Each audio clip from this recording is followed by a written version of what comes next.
Welcome to Top Class with me, Duncan Crawford, where we're taking a glance at the state of education around the world. More people are getting degrees than ever before, but family background has a big influence on whether people pursue university or another form of tertiary education.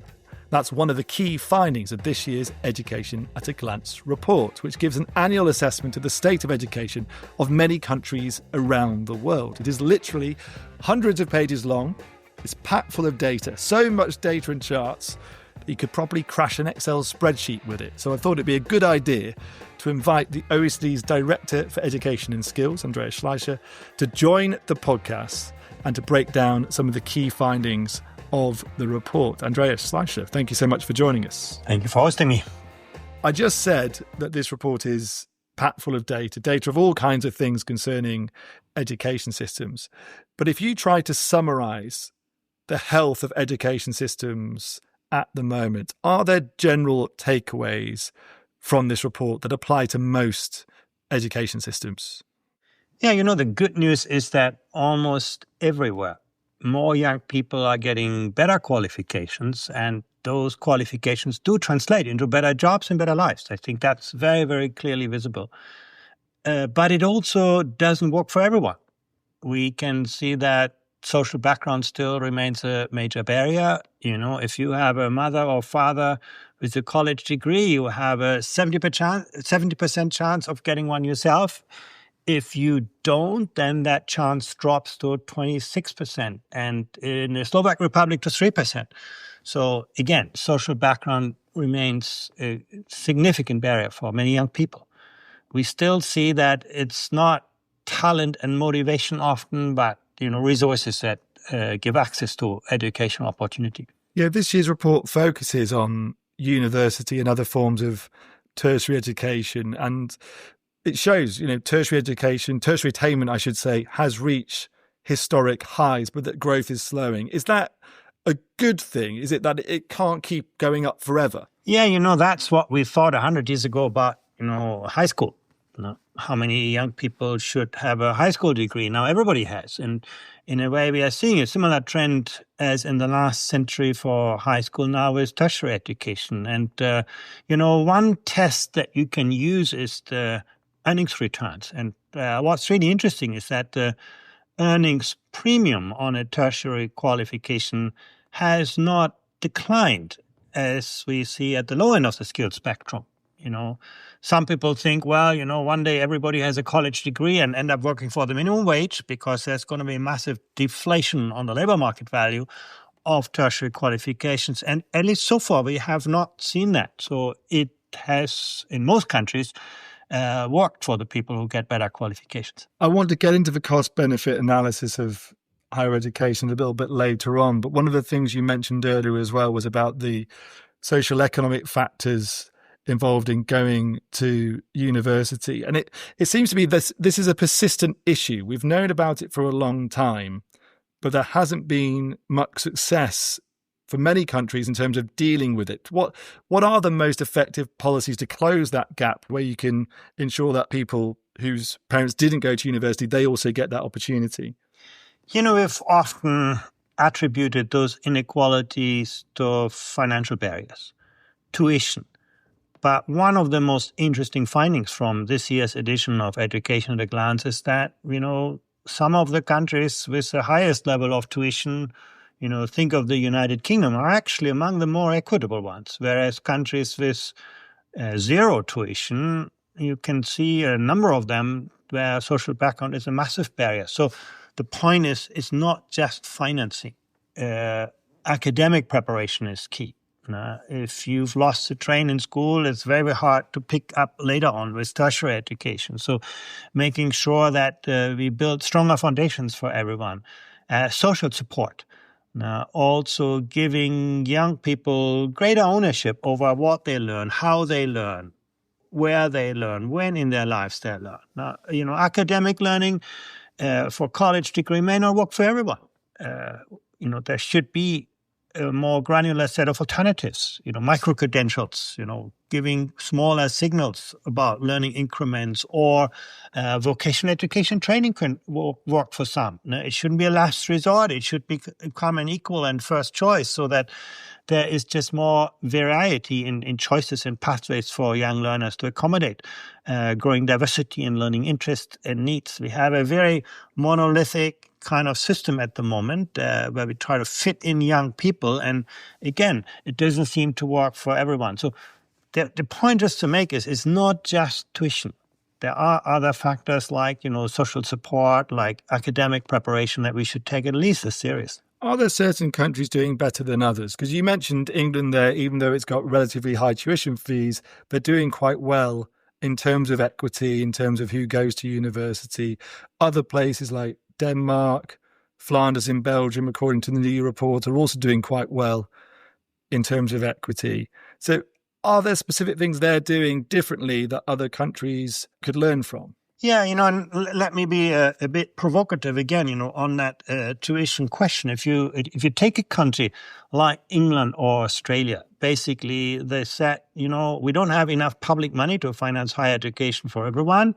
We ask you for tuition, but we are going to give you income contingent loans. So basically anybody gets access to financing, and you pay back, later on when you earn a decent salary. So the financial barrier isn't there, and access is wide. So basically there are plenty of opportunities. People can do that. And yes, later on they have to pay their graduate tax, but you have access. Let me contrast that with systems that, may say, look, we don't want to ask people tuition, but we're also not spending enough public money. So access is constrained. And what happens then is the wealthiest who get all the, good preparation in school, they get access to those kinds of limited opportunities. So again, making sure that anyone with the talent has an opportunity is something that, some countries do better than others, and not always with public money. You cited Belgium. It's an interesting case because it's actually moved the needle on that. That's also really important, that things are not written in stone. You can actually enhance equity in access. You can look at countries that have greater variety of pathways. Again, countries with a strong tradition of vocational education training often do better in providing more young people with access to tertiary education. So yeah, there are lots of things that we can do, financially, in the way we organize higher education. A signal of, academic social support is completion rates. One of the actually quite disturbing signs in this publication is that you have, in many countries, just about half of those who started a university course completing it successfully. And again, that shows that there is a mismatch between learner interests and maybe preparation and the supply side. What's going on there? If so many young people, they go to university, but they're not completing their degrees, or at least not completing them on time, often taking maybe 2 or 3 years longer than initially expected. Is there a problem with the tuition, or they shouldn't have gone to university in the first place? What's the issue? Well, again, you can't attribute that solely to tuition, because some high tuition countries are the ones with the best completion rates. Some zero tuition countries have very poor completion rates. Now, I think the rigidity in qualification systems often matters. You have a university course that's set in stone, and then young people coming in who may not be well prepared for this, or not, getting the kind of guidance and support. So I think those things are as important, and we probably should be moving to more granular systems where young people take more ownership over what they learn and how they learn, and get recognized for smaller increments of learning. Now, in some cases, you may have young people who begin a university study, then they get a good job offer, so they are not, lost, but they're actually pursuing interesting career opportunities. Particularly if they study, science-related fields, technology-related fields. And again, in those cases, you wish that they would have some certificate of what they have actually done, rather than ending with no degree. So I think there's a lot more that we could do on the supply side in the way we organize higher education to make that learning better adapted to the needs of people. And also when you widen access, you get a broader range of people moving into higher education. Of course, those people are more diverse than they were in the past. Not all may, aspire to a kind of academic research career. Some may actually have more applied, more practical interests. And currently, higher education is not that well adapted to that. No. So there's obviously a lot of discussion about the pros and cons of micro-credentials. Are you saying it's a good idea to bring micro-credentials or those kind of partial, smaller, compartmentalized qualifications into the university system more? Yeah, I do think degrees and qualifications, long degrees, have their place in the qualification systems. Now we need people who have, thoroughly studied a discipline and get recognized for that. But at the same time, we should become better to recognize, more granular progress towards learning. It could be in university, it could be in other places. Of course, that makes, the landscape harder to navigate. But at the same time, it gives us a better mirror of what people know and can actually do rather than how long and where they once studied. Micro-credentials gives us better opportunity to recognize, for example, continuing learning. Now, after you complete whatever initial education you have, today we want people to engage in upskilling and reskilling, and micro-credentials gives us the kind of tool to make that learning visible. And yes, I think universities could do a lot to provide people with those kinds of smaller increments of learning and recognizing them for that. You mentioned before that the numbers of young people going to university, a lot of them are not completing their degrees in the expected time frame.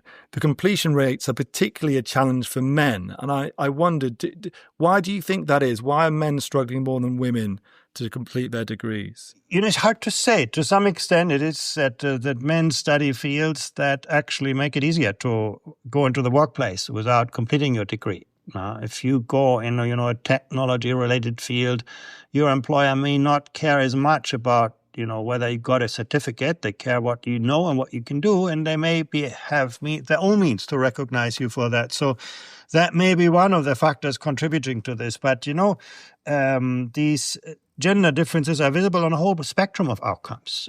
We see that in the skills of people. We see that in overall, access now that I think women are doing better in many areas here. So that is contributing to this as well. The report also highlights issues regarding literacy and the stagnation in literacy and numeracy skills, where the average Finnish high school graduate has higher literacy skills than the average college graduate from across OECD countries. So that's a pretty damning statistic for most OECD countries. What's going on there? I think what these data show us that skills and qualifications are not the same. Now, a qualification tells us something about, what you studied, how long you studied, where you studied. But skills are more fluid. And in fact, the example that you cited, that high school graduates in Finland have higher literacy skills than college graduates in many other education systems, shows us that you can get a long degree, but it doesn't guarantee that you have the requisite skills. I think what these data really show us that we need to look at both aspects. The qualification that remains highly predictive on employment and earnings, but we also need to take a closer look at the skills that people actually have. Employers need to get into a better position to recognize, what can the employees actually do, and literacy and numeracy are obviously some of the foundations. You have on this on our survey of adult skills, you have in some countries adults with university qualifications who on this test did not demonstrate the literacy skills you expect from a 10-year-old child. They somehow manage to get the degree, but they lack something that is incredibly important in the societies in which we live, namely the capacity to access, manage, integrate, evaluate written information. So once again, I think we need we're doing well on recognizing degrees and qualifications, but we need much better instruments to really see what people know and what they can do. And I'm not even speaking about workplace skills like can you work in teams, can you solve complex problems? All of that should become better visible. So what's going wrong with the system here? If people can graduate but they haven't got the literacy skills of a 10-year-old, is the issue here something to do with the universities themselves, or is it something much bigger with the education system much earlier on? Well, most universities would tell you we are not in the business of teaching people to read. That's not something that you expect from a university. That's what you expect from education very early on in your life. And it is very clear. Our PISA assessments show that every 3 years that many young people fall through the cracks of systems. They participate in education, but they do not obtain the most essential foundations in life, literacy, numeracy skills. There's clearly something that, and again, that is also, then later maybe a good predictor for dropping out of college. If you suddenly realize, you cannot, cope with the academic demand, or you lack some of the foundations. If you lack, mathematics skills in high school, you're going to have a hard time become an engineer later in university. And so I do think if we want to see more young people, being better prepared, the foundations are at least as important than what we do in tertiary education. And many of the social inequalities that we see in tertiary education are clearly visible even in primary school. Now, the postcode is often still a more important determinant of people's success than talent and motivation. That's where education systems clearly go wrong. So given all these embedded issues, which have been around for a long time by the sound of it, what should policymakers be doing to try to tackle them? Well, it's a matter of what you do in the short term and the long term. Policies related to higher education can deal with short-term skills-related issues. And I think that's something where we can, look at what's labor market demand, social demand, how can we tailor that? That's really what tertiary policy can do, but it cannot build the foundations. Now, I think many of the most critical skills you learn very early on in your life, and that's why in Education at a Glance we put such a premium on early childhood education and care. We can see really that's where the foundations for economic success, social success are laid, obviously with a very long time lag.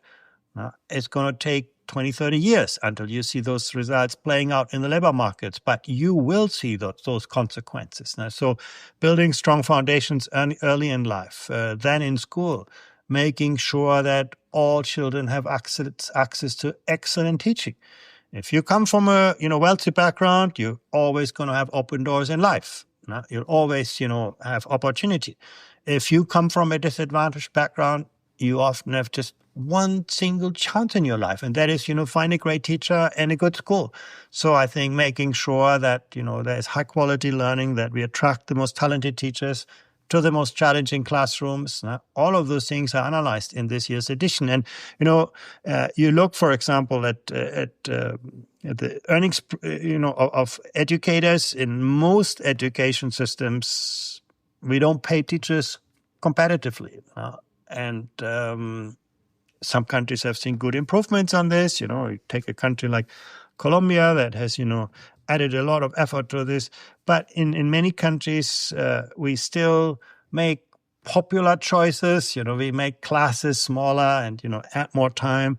But we haven't really built enough of the foundations to make sure that every young person, finishes school such that they can, have an open world in front of them, whether they go to university or, high quality vocational education. That's really where we need to be. You mentioned salaries there. It's often cited as one of the reasons why teachers either leave the profession or don't want to become teachers. teacher shortages are highlighted in the report. And in most countries where data is available, it's about 1 to 3% of teachers are retiring each year. In Denmark, Estonia, and England, nearly 10% of teachers are resigning each year. Now, is that kind of rate sustainable? The question is, what are the reasons why people resign? Maybe it is a good thing if there's a certain degree of mobility in the teaching profession, that, people come in and move out like we see in other professions. Maybe it is not, the ideal scenario that everybody sees it as a lifetime career. The question really is, are people leaving for the right reasons or for the wrong reasons? If teaching is not sufficiently financially attractive, which it clearly isn't in many countries, if it is not sufficiently intellectually attractive, not offering people, great careers, great workplaces, then we should be doing something about it. But in general, I would say, the idea that, teaching needs to be a lifetime career, I think is a bit of an idea of the past. Today, we should have a more open, more mobile, more flexible teaching profession where, lateral entry becomes easier, talented people, qualified people moving into the teaching profession, and people moving into other areas. That should not be a bad thing, but I would worry if they drop out because simply they don't see a future for them in this job. No. In structural terms, then, how would you go about making teaching more attractive and bringing people in from other professions, as you mentioned there?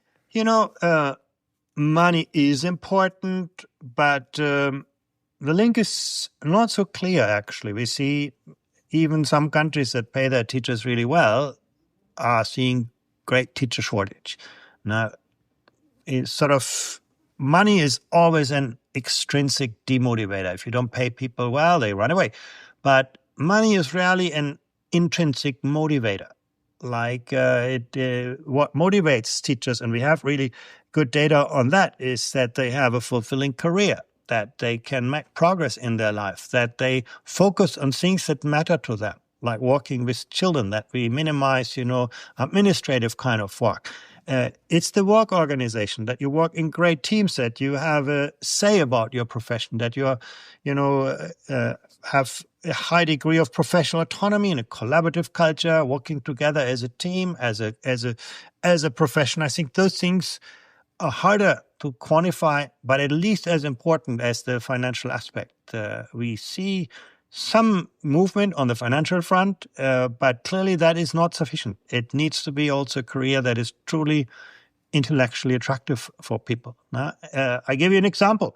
You can take countries like Luxembourg, Germany. These are the countries with the highest salaries in education at a glance, and they have great difficulties getting enough qualified teachers. You take a country like Finland, that is one of the low-wage countries, and you have still 10 people applying for every teaching job.